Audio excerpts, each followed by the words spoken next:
Bonjour, aujourd'hui je vous propose de fabriquer de la pâte autodurcissante qui nous servira à fabriquer un jeu après. Donc pour ça, on va avoir besoin de maïzena, enfin de fécule de maïs, pas forcément maïzena, de bicarbonate alimentaire, ça se trouve au rayon où il y a le sel et le poivre, et d'eau. Alors, on prend un verre et on va mettre une dose de fécule de maïs.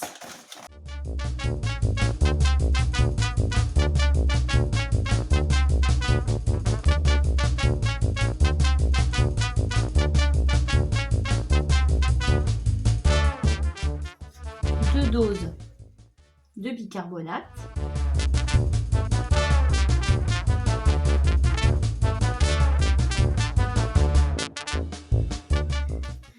Et une dose d'eau.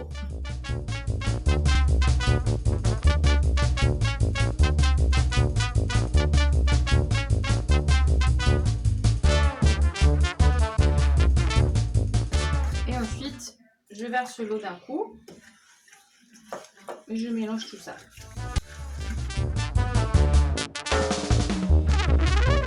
On fait quelque chose d'assez liquide. Et maintenant, on va cuire à feu doux.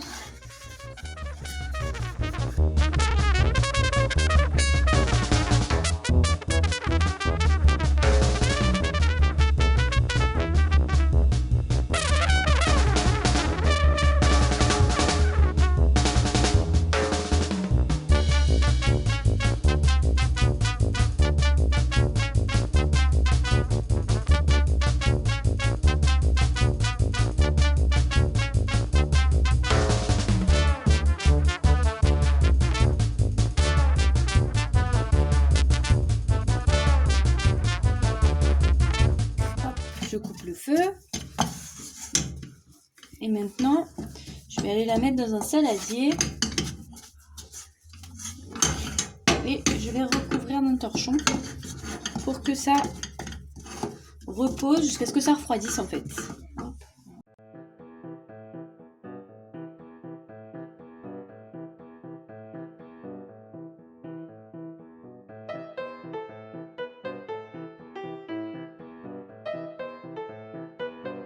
Et maintenant on couvre et on laisse refroidir.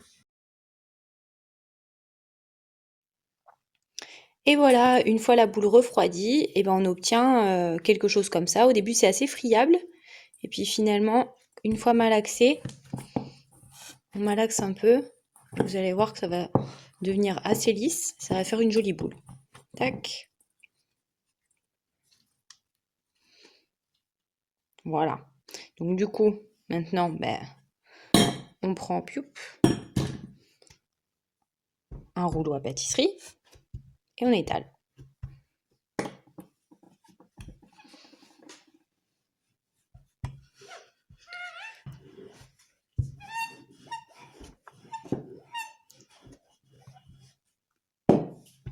Voilà, j'ai fini d'étaler. Donc je vous conseille de ne pas faire d'étaler trop finement. Parce que sinon, après, ça va se casser en séchant. Donc vous voyez, moi j'ai dû faire à peu près presque 1 centimètre d'épaisseur. Un peu moins, je pense. Ouais, environ entre un demi centimètre et 1 centimètre d'épaisseur. Donc voilà, et maintenant on va découper des petits ronds avec un genre d'emporte-pièce. Donc moi, puisque j'avais pas d'emporte-pièce assez petit, regardez, je prends le truc de ma boule à thé là, c'est rond, et hop, voilà.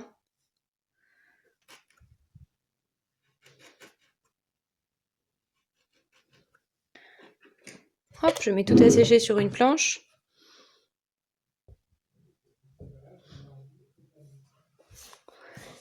Et voilà, et on recommence jusqu'à n'avoir plus de pâte.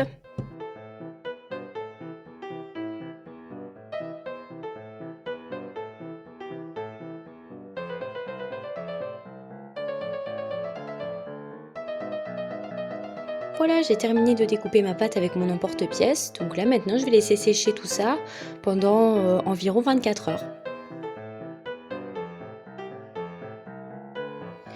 Donc, Mes petites rondelles là, enfin mes petites pastilles sont sèches, hein, c'est bien dur et tout ça, tout comme je voulais.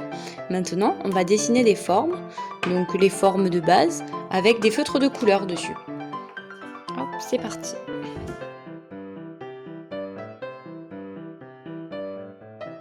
Si votre enfant a du mal à dessiner les formes, vous pouvez tout à fait dessiner les formes vous-même, seulement les contours, et ensuite vous lui demandez de colorier.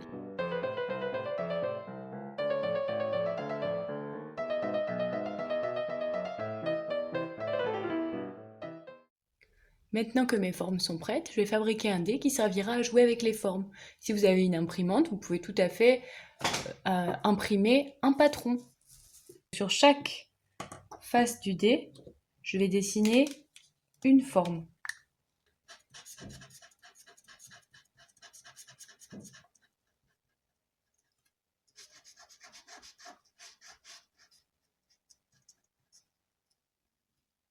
Et sur mes dernières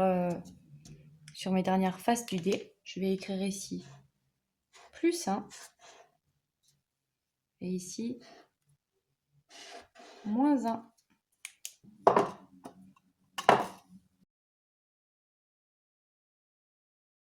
J'ai terminé de dessiner les formes et maintenant pour faire un jeu 2 en 1, je vais toutes les retourner et au dos, je vais écrire toutes les lettres de l'alphabet.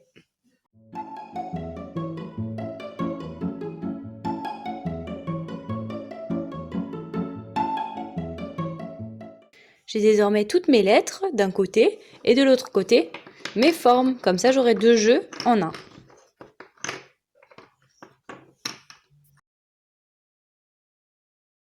Alors comment est-ce qu'on joue avec les formes?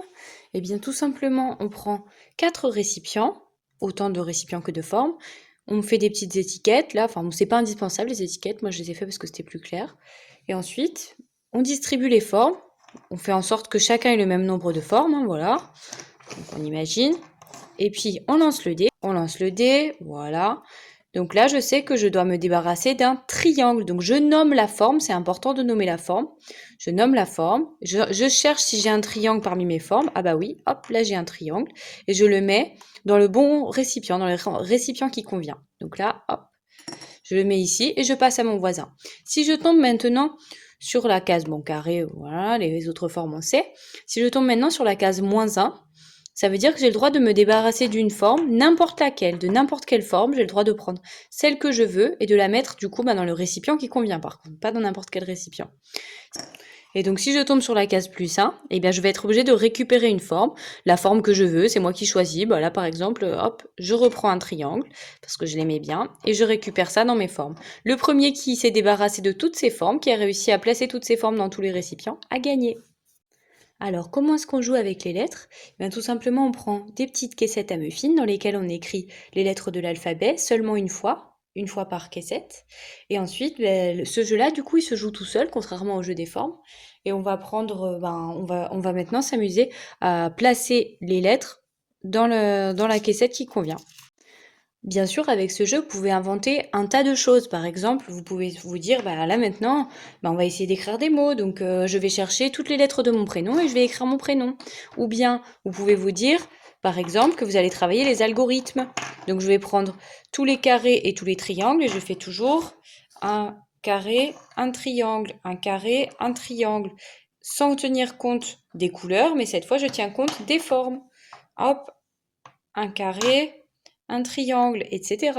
Ou bien, vous pouvez aussi vous dire, je travaille les algorithmes en m'appuyant sur les couleurs. Donc dans ce cas-là, je fais un jaune, un bleu, un jaune, et là je tiens plus compte des formes. Hop, un bleu, etc. Après, bien sûr, vous pouvez aussi tout à fait imaginer un memory des couleurs. Alors soit on ne tient pas compte du fait qu'il y a les lettres au dos, soit on se garde quelques petites pastilles sur lesquels on n'écrit pas les lettres, et puis là on joue aux mémories des couleurs, on essaye de retrouver les deux pastilles de la même couleur, ou bien on joue aux mémories des formes, on essaye de retrouver les deux pastilles de la même forme. Voilà, vous pouvez inventer vraiment énormément de jeux juste avec ce petit matériel. À vous de jouer maintenant.